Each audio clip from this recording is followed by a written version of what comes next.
Hey everyone, हमेशा की तरह मैं हूं आपके साथ डॉक्टर अंकित गोयल और अंकित फाइनेंस क्लब में बहुत बहुत स्वागत है। दोस्तों, आज एक बहुत बड़ी अपडेट की बात करेंगे हम और ये जान लेते हैं अपडेट किसकी तरफ से आया है या इसका इम्पैक्ट किस पर पड़ेगा।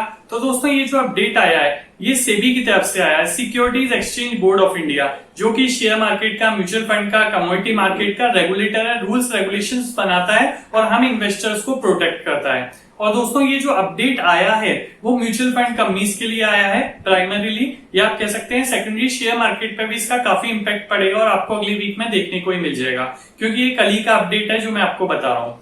तो दोस्तों, अगर हम म्यूचुअल फंड की बात करें तो हम सभी जानते हैं म्यूचुअल फंड की काफी स्कीम्स होती हैं। जैसे एक स्कीम आती है इक्विटी स्कीम। इक्विटी स्कीम वो होती है जो सारा पैसा इक्विटी में इन्वेस्ट करती है, यानी शेयर्स में इन्वेस्ट करती है। दूसरी आती है डेट स्कीम। डेट स्कीम वो होती है जो मेजोरिटी पैसा जो इन्वेस्ट करती है वो कॉमर्शियल पेपर में, सर्टिफिकेट ऑफ डिपॉजिट्स में या बॉन्ड्स में करती है। अब दोस्तों, इक्विटी स्कीम की अगर हम बात करें जो कि शेयर मार्केट में लगाते हैं, यानी हम जैसे इन्वेस्टर, आप जैसे इन्वेस्टर पैसा देते हैं इस कंपनी को, कंपनी उस पैसे को शेयर मार्केट में लगा देती है, शेयर्स में लगा देती है, ये इक्विटी स्कीम होती है। अब इक्विटी स्कीम्स की दोस्तों काफी कैटेगरी होती हैं। जैसे एक होती है लार्ज कैटेगरी, लार्ज कैप, दूसरी मिड कैप, तीसरी small cap, fourth multi cap. तो लार्ज कैप में क्या होता था दोस्तों, लार्ज कैप स्कीम में जितना भी पैसा आता है वो लार्ज कैप वाली कंपनीज के शेयर में पैसा लगाते हैं। मिड कैप वाली स्कीम क्या करती थी, जो भी पैसा आ रहा है इन्वेस्टर से उसको मिड कैप वाले शेयर्स में लगाती थी। इसी तरीके से एक दोस्तों कैटेगरी होती थी मल्टी कैप। अब आप नाम से समझ होंगे, मल्टी कैप यानी जो भी कंपनी के पास पैसा आया कुछ लार्ज कैप में लगाना चाहिए, कुछ मिड कैप में लगाना चाहिए, कुछ स्मॉल कैप में लगाना चाहिए। पर दोस्तों, ये ऑन पेपर्स था। एक्चुअल में क्या हो रहा था, कंपनीज क्या करती थी, जो भी मल्टी कैप में पैसा आया उस मल्टी कैप का मेजोरिटी पैसा लार्ज कैप में लग रहा था, थोड़ा सा अमाउंट मिड कैप में लग रहा था और बहुत थोड़ा सा अमाउंट आपका स्मॉल कैप में लग रहा था। तो इसी को देखते हुए सेबी रेगुलेशन लेके आया और अब मैं 2 पॉइंट्स बताने वाला हूं आपको जो 2 बड़े बदलाव हुए हैं, 2 इंपॉर्टेंट। पहला, मल्टी कैप में ये कहा गया जितना भी पैसा आएगा उसका मिनिमम 75% आपको इक्विटी में लगाना होगा, शेयर में लगाना होगा। पहले ये 65% था, पर अब मिनिमम 75% कंपनी को इक्विटी में लगाना होगा।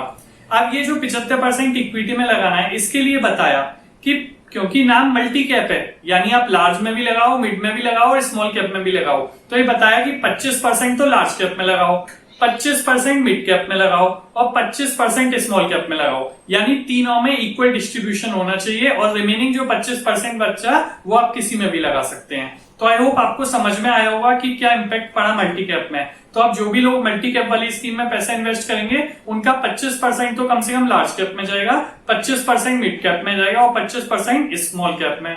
दोस्तों, हो सकता है किसी को ये भी डाउट हो रहा हो अभी, क्योंकि हम सभी की ऑब्जेक्टिव रहता है कहीं ना कहीं कुछ सीखते रहें। तो कुछ ऐसे भाई बंधु होंगे, कुछ ऐसे फ्रेंड्स होंगे जिनको लार्ज कैप, मिड कैप और स्मॉल कैप में डिफरेंस नहीं पता होगा।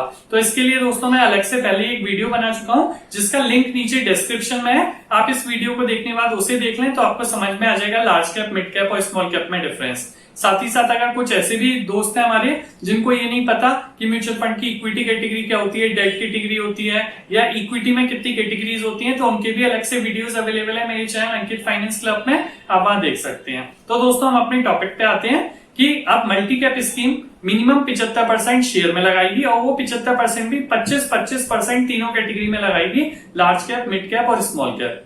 अब दोस्तों, इसका इंपैक्ट कहां पड़ेगा मैं आपको बता रहा हूँ, सबसे ज्यादा इंपैक्टफुल होगा इसका। म्यूचुअल फंड कंपनीज के पास करीबन जितने भी एएमयू है, असेट अंडर मैनेजमेंट, वो मेजोरिटी तो लार्ज कैप में लग रही है। अब उन्हें लार्ज कैप से हटाना पड़ेगा वो पैसा, यानी लार्ज कैप वाले शेयर बेचने पड़ेंगे और वो कहां लगाने पड़ेंगे, मिड कैप में और स्मॉल कैप में। यानी कि मिड कैप कंपनीज और स्मॉल कैप कंपनीज के जो शेयर्स हैं उनमें डिमांड आने वाली है। क्यों? क्योंकि लार्ज कैप के शेयर सेल होंगे और मिड कैप के शेयर्स की डिमांड होगी, तो मिड कैप और स्मॉल कैप के शेयर्स में डिमांड बढ़ेगी। अब मैं आपको कुछ फिगर्स बता देता हूं। करीबन 40,000 करोड़, जी हाँ दोस्तों, 40,000 करोड़ लार्ज कैप से निकाल के मिड कैप और स्मॉल कैप में जाना है, 13,000 करोड़ करीबन मिड कैप में जाना है और 27,000 करोड़ करीबन स्मॉल कैप में जाना है। तो आप समझ रहे होंगे कितनी दिवाली आने वाली है स्मॉल कैप के लिए और मिड कैप के लिए।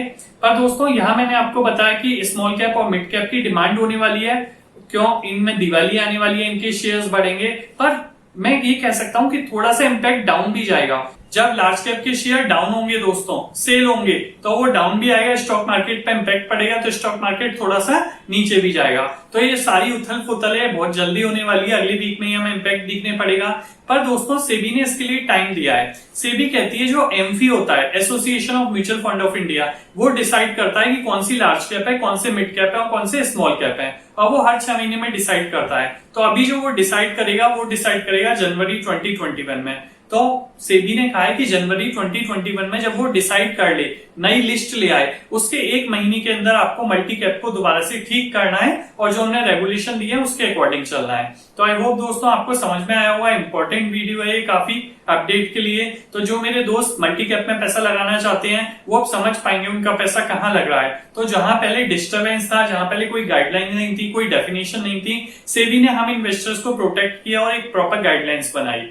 अब दोस्तों ये भी बता देता हूं मैं, आज के टाइम में बहुत सारे आईपीओ आए हुए हैं, हैप्पीएस्ट माइंड और दूसरा रूट मोबाइल का आईपीओ बंद हो चुका है। और दोस्तों जिनने अप्लाई किया था, आप कैसे चेक करें आपको मिला या नहीं, तो इसके लिए अलग से वीडियो बना रखे हैं मैंने, how to check allotment status. आप मेरे चैनल अंकित फाइनेंस क्लब में देख सकते हैं, या आप कहेंगे तो मैं उसका लिंक भी दे दूंगा डिस्क्रिप्शन में। और दोस्तों आगे भी बहुत सारे आईपीओ आने वाले हैं, कंटिन्यूअस अपडेट करता रहूंगा मैं। एक तो एडवेट का आने ही वाला है, कल मैं उसका वीडियो बना के आपको अपडेट कर दूंगा।